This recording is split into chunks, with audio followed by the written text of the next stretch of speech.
Привет и добро пожаловать на мой канал. Меня зовут Полина, и на этом канале мы рисуем как курица лапой. Я вернулась с новым видео, с новым выпуском, и я продолжаю заполнять свой скетчбук. Сегодня в наличии у меня новые идеи, новые интересные решения для разворота, и все так же моя прекрасная, старая, добрая гуашь. В прошлом видео я уже заполнила один разворот, обложку и вот такой титульный лист я оставила на самый финал. Вот такой разворот я рисовала в прошлый раз, и пришло время перевернуть страницу и сделать на ней что-то прекрасное. Поехали рисовать?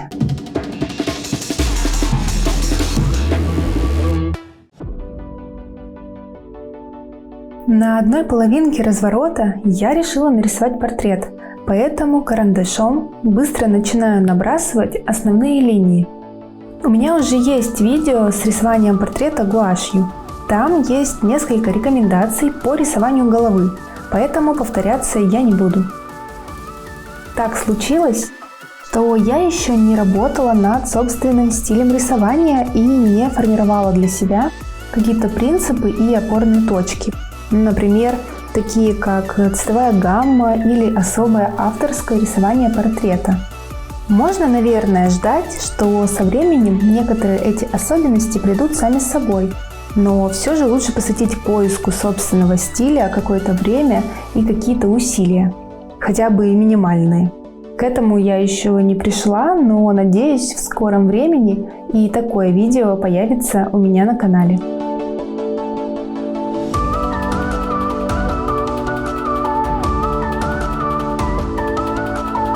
Почему-то в моем представлении я должна была долго рисовать портрет, но карандашный набросок сделала довольно быстро.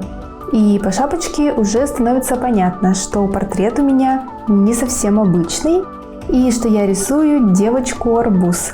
Звучит странно, но посмотрим, что получится в итоге.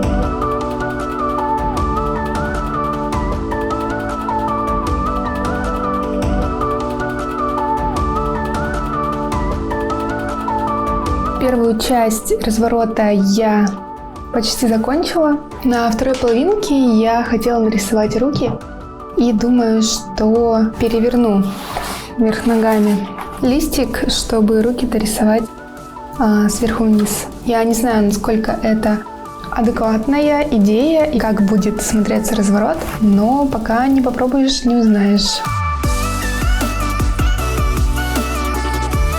Кисть руки и руки я не рисовала уже очень давно, но если всегда знаешь, с чего начать рисунок, становится не так страшно. А начинаю я с общих размеров рисунка и примерной формы руки. В руку я хочу вложить цветок арбуза. Правда, я этот цветок увеличила раз в 5. Судя по картинкам в поисковике, цветок арбуза очень маленький, хотя точно представить реальный размер мне трудно. В рисовании рук есть еще одна вещь, которая очень упрощает жизнь. Это то, что твоя собственная рука всегда может побыть твоим референсом. Этим я тоже пользуюсь при рисовании. А вместо цветка беру в руку баночку краски. Мне повезло, что часть пальцев закрыта цветком, поэтому много рисовать не придется. Еще одно направление, в котором хочу попробовать себя, это рисование ботанических иллюстраций, или около ботанических, чтобы не загонять себя в рамки определенного жанра. Рисование растений мне нравилось всегда, и я даже пробовала их рисовать, но как-то я не справлялась с обилием цвета и количеством деталей. Думаю, в скором времени попробую снова.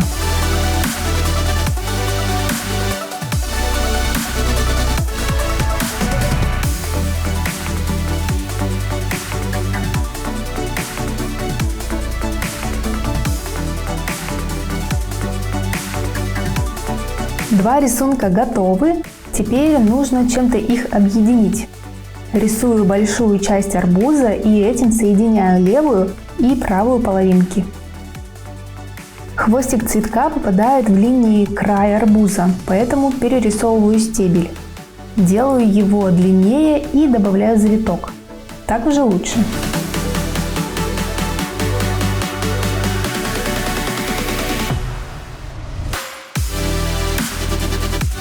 целом мне нравится, как получился разворот, хотя уже вижу огрехи в композиции. Например, меня смущает большое количество пустого места и отсутствие связи между двумя рисунками.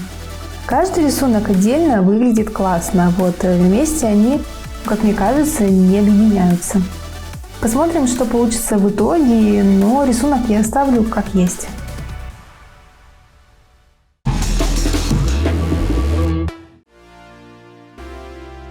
Как обычно, рисую я гуашью от Гаммы, тут у меня ничего не изменилось. Буду использовать 2 оттенка красных, 2 оттенка зеленых и желтую и белую краску.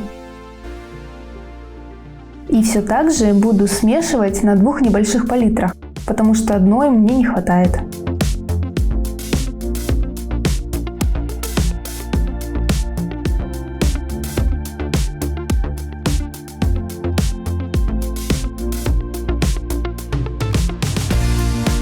Хочу смешать светлый тон кожи, очень светло-розовый.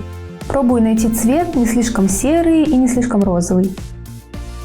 Использую только цвета на палитре, и этого мне будет достаточно. Несколько попыток и цвет найден. Рисуя прошлый разворот, я поняла, что мне не хватает маленьких кистей для деталей, потому что формат блокнота небольшой, а подходящих кистей у меня не было.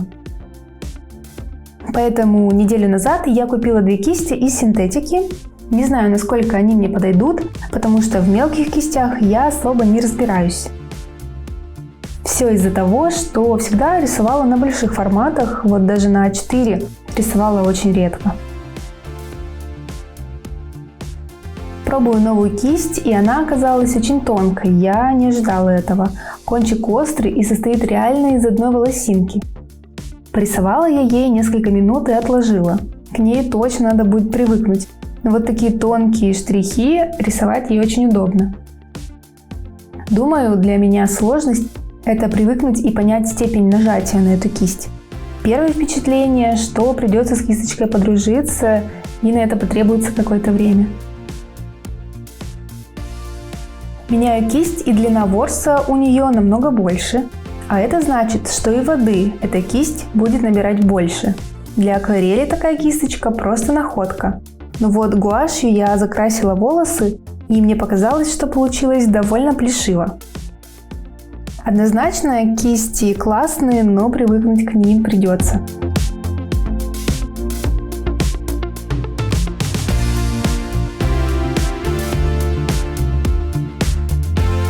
И пока я рисую, хочу сказать, что маленький формат – это очень сложно. Как минимум мелко и неудобно. Хотя чем большего размера рисунок, тем больше деталей, а значит больше времени придется потратить на их рисование. В общем, везде есть свои особенности.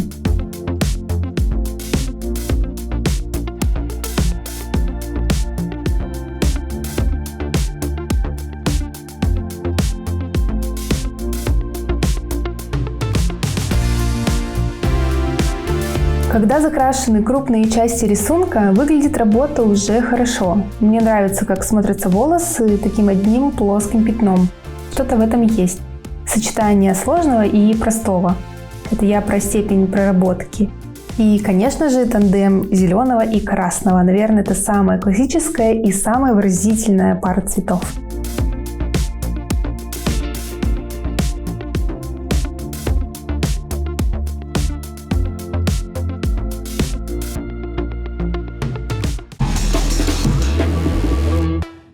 Я нарисовала первую половинку с портретом. Конечно, я еще немножко вернусь к ней и доделаю область с глазами и носом. Мне не нравится вот эта зеленая тень, которая получилась. Я ее красила, перекрашивала, пыталась исправить, но в итоге вот это зеленое пятно пока что так и осталось. Надеюсь, после я вернусь к этому и что-то придумаю интересное и более тонкое. Но вот портрет вверх ногами выглядит ничего. Вообще я планировала, что рисунки в скетчбуке будут приятными, легкими. Вот уже какой час я сижу и рисую вот этот разворот. Надеюсь, что он будет того стоить.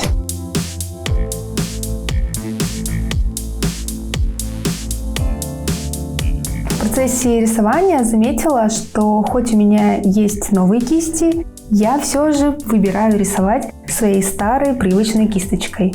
Разум все еще продолжает сопротивляться и двигаться по пути наименьшего сопротивления.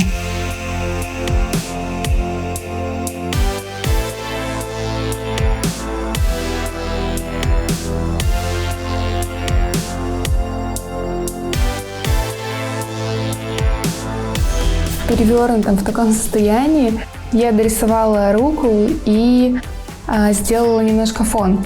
Сейчас буду переворачивать и посмотрим, что в итоге у нас получилось. Сейчас мне приходится делить пространство с камерой и повесила ее сверху. Очевидно, что не хватает красного цвета с правой стороны. Красные волосы темные, они очень перевешивают по композиции. Кстати говоря, руку я делала очень просто. Мне почему-то казалось, что придется заморочиться и очень хорошо прорисовать пальцы. Но почему-то наоборот вышло все легко, просто и непринужденно. Собственно, то, на что я и рассчитывала, это то, как я хотела сделать изначально не только этот разворот, но и весь скетчбук заполнить без особых заморочек. Последний этап, еще полчаса, минут 20, и я думаю, что я закончу. Начинаю с деталей и уточняю мелочи. Под конец рисования уже лучше управляюсь новой тонкой кистью и быстро добавляю детали на волосы и лицо.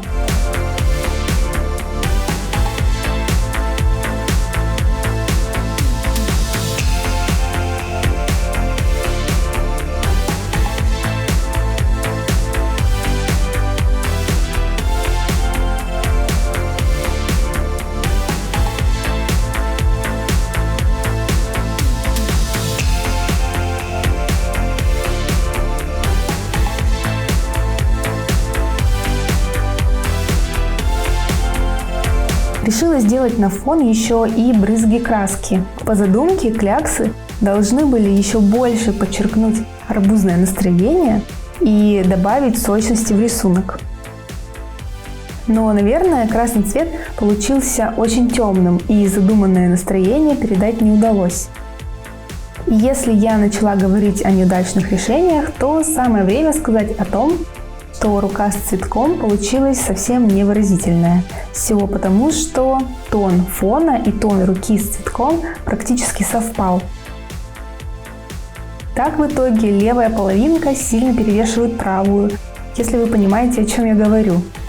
Я попробовала поставить 2 потека в надежде, что это как-то изменит ситуацию, но нет. И, возможно, я вернусь к этому развороту и сверху еще сделаю рисунки цветными карандашами, чтобы добавить веса и выразительности правой стороне моего разворота. А весь стол у меня в красной краске. Слава богу, что красной краски нет на одежде. Я закончила второй разворот. Возможно, тут еще не высохла краска и, возможно, она потечет. Но второй разворот выглядит вот так. Я потратила на него очень много времени, хотя, казалось бы, тут рисовать особо и нечего. Тут небольшой портрет, даже меньше, чем с мою руку, и небольшая рука с правой стороны, но, тем не менее, посидеть мне пришлось. Я уже придумала новые интересные идеи для следующего разворота. Чтобы не пропустить, не забывайте поставить лайк и подписаться. Немножко в весенних цветах получился вот такой летний разворот. Спасибо, что порисовали вместе со мной, и до скорых встреч!